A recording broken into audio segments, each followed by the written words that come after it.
My press finally got here. First it was supposed to be here Saturday. Then it was supposed to be here Friday. Friday, 8 o'clock rolls around. I'm like, where is it? Oh, it'll be there Monday. I guess I should be happy they didn't deliver it to my neighbor's house. Gah!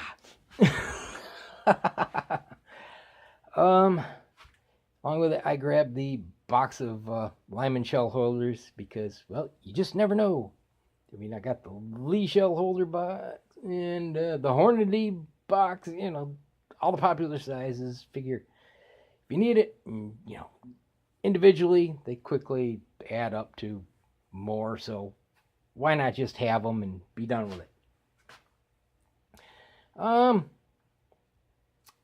Some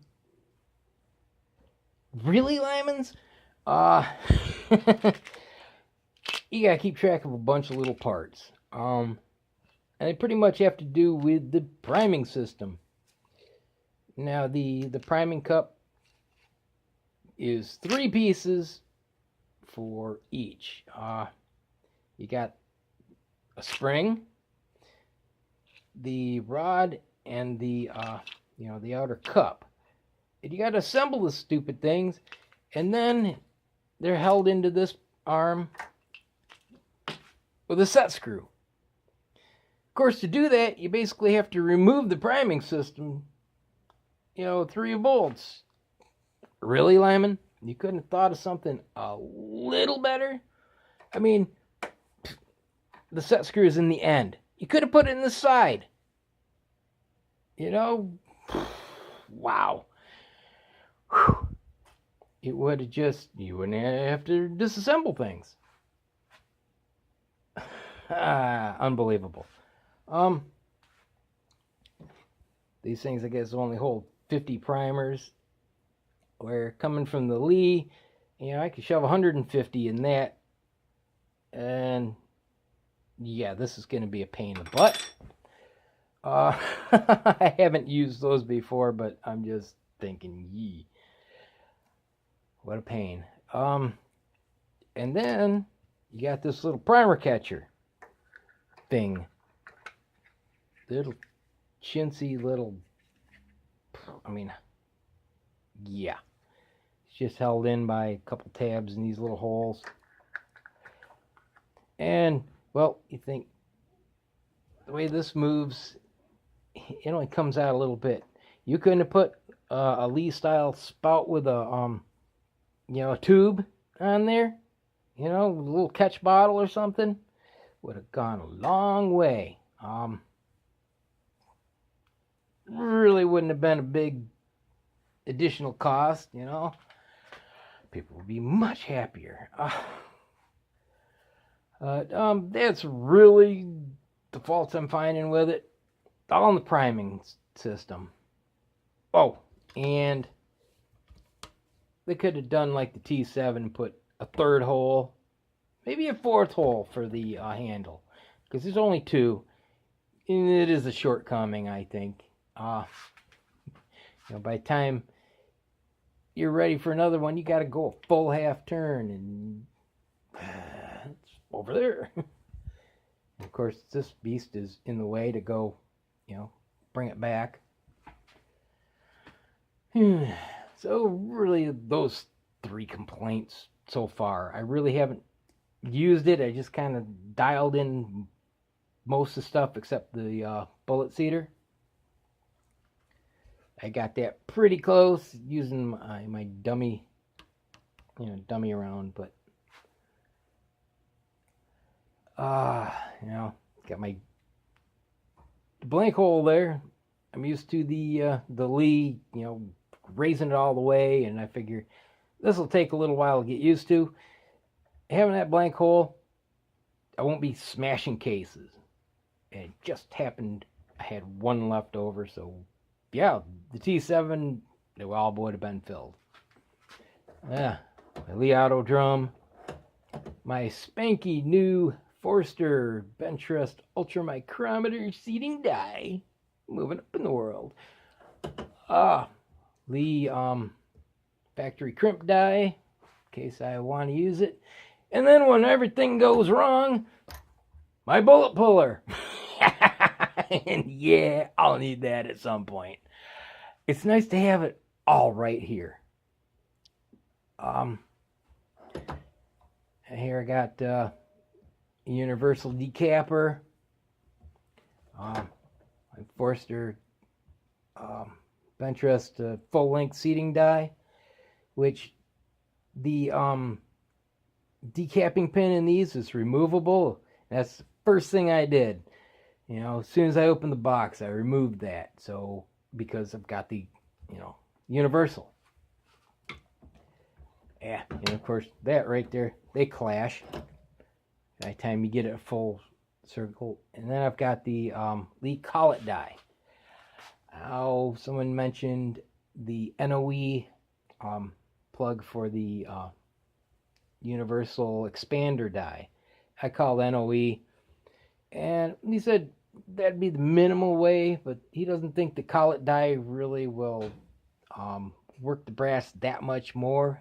And I figure since it clamps it down around that mandrel, it might just, be a little more concentric,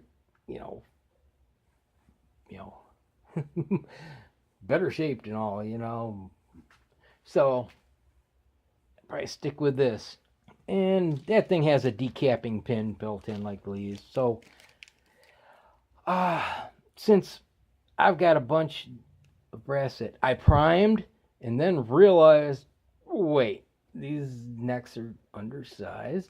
What I did was I ordered another mandrel, and I'm going to grind off the decapping pin so that I can resize the necks on those without decapping them and, that whole mess. But that way I have the original one with the decapping pin if I ever decide, I want to go that way. But really, that is that. Well, the mounting, this took me a little doing. You think, well, that looks a little flimsy there. Just a little piece of plywood. Oh, this is just a spacer. I needed to get this above those rails. In reality, see if I can get a shot of it.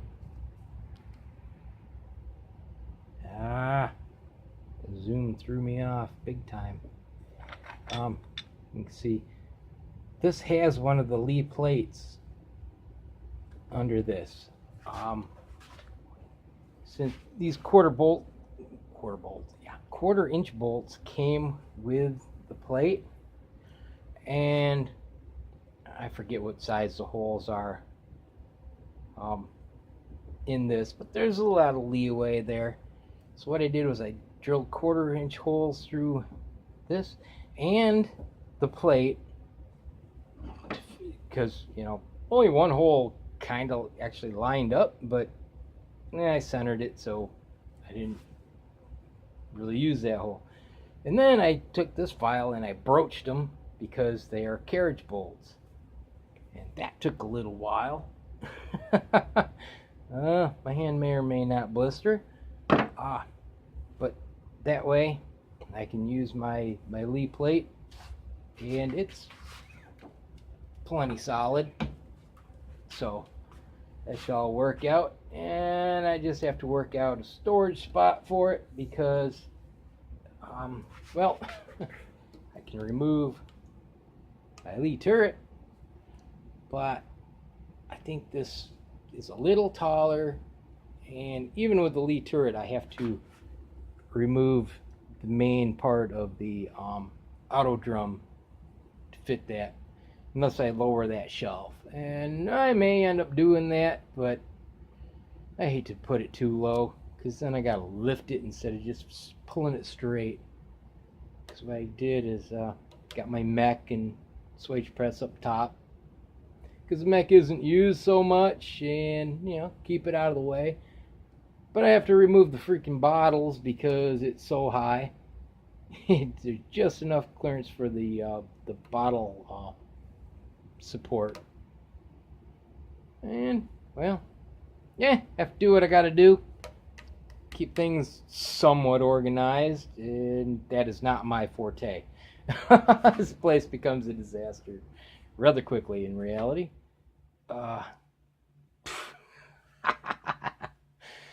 Yeah. Oh well. That's pretty much that.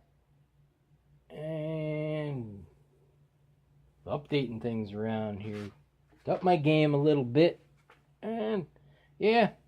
Next I'll have to get a hand primer. But you know, that's the next budget. In a month or two, when I am thoroughly disgusted with this priming system, is my guess. Thing is, the my old Lee safety primer with the springs and the filing, that thing is running smooth, and it rarely screws up now. Where before I did that, it was like every other primer almost. And I'm not exaggerating all that much. And now it's rarely. So I have no idea how bad this thing's gonna be, but there is a small window for using it. Oh, and that is outside the window. There is just right there.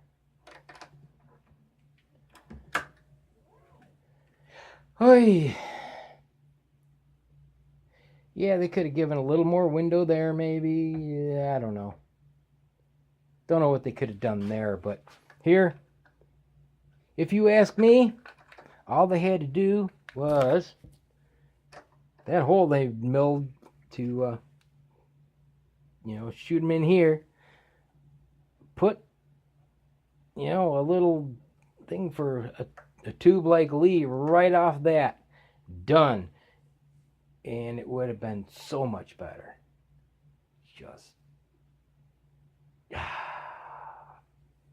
how they, yeah, the mind boggles. It just seems so, obvious that would be the way to do it. And now I have to worry about a flimsy little cup that could very easily fall off. Oh well.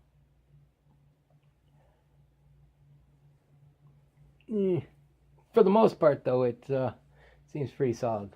Dang thing is heavy.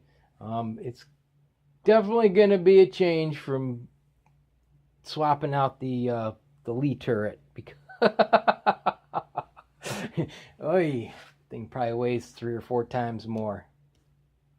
All right, well, I got to update you guys a little bit, and I'll see you later. God bless. See ya.